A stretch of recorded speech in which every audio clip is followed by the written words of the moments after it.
Thanks for staying with us here on ABC 13 Weather Now. Joining us today is Houston Chronicle meteorologist Justin Ballard to talk about the tropics and where we normally see development in September. So thank you, Justin, for coming today. Thanks, of course, for having me. A big day, a lot to talk about. It is. Active, we'll say. And a lot of people want to know. You know, I was even thinking about this last night, and I even now have, some levels of anxiety when it comes to what happened with Beryl. But there are pretty big differences we're going to see between these tropical systems. At least the way things stand now, which is certainly some good news. I think the bulk of the impacts will be felt well east of us here in Houston. I know I just stocked up my refrigerator yesterday, so I'm just like, oh no, not again. But I do think there will be some big differences. So Tropical Storm Francine right now, packing winds of 50 miles per hour, 65 mile per hour max gusts. You see that there.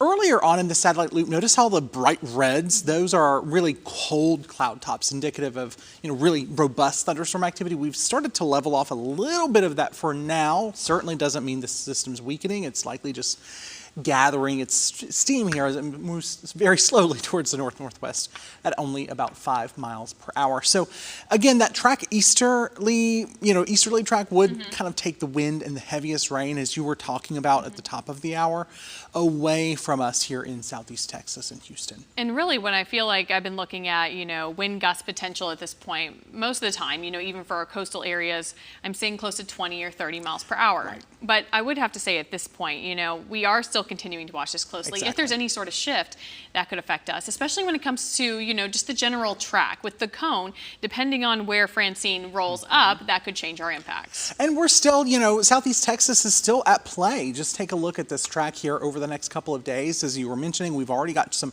tropical storm and hurricane alerts already in place. Now, most of that's focused in on Louisiana, but a more westerly shift as we kind of take it through the rest of time, would obviously mean some heavier rain, some stronger winds for us here if it were to kind of skirt that western side of the track. I still don't think necessarily we'll have a direct landfall in southeast Texas, but certainly could be some, it's going to be a close call.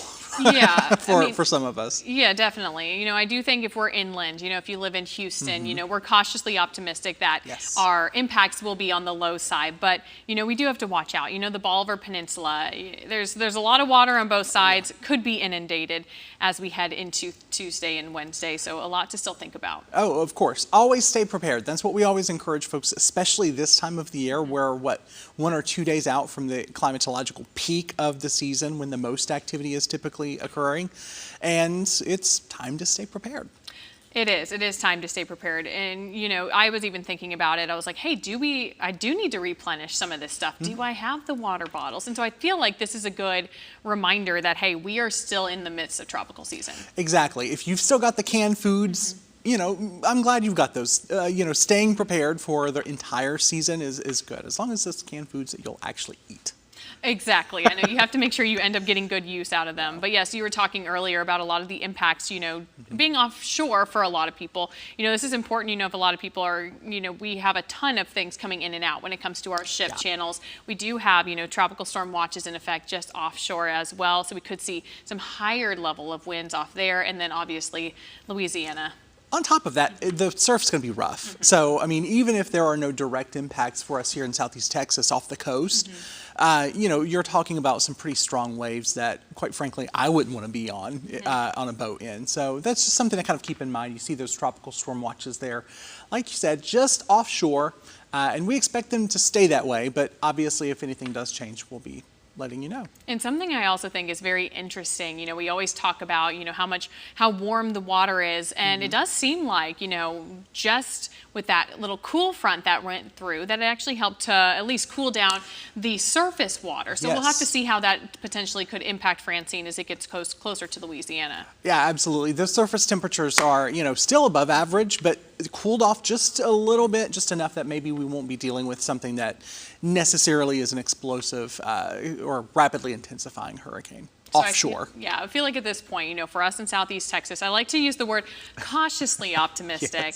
It does look like, it is tracking off to the east, but we still need to stay prepared, especially we've seen if there's any sort of little change, it could make a huge difference for us. Doesn't take much. No.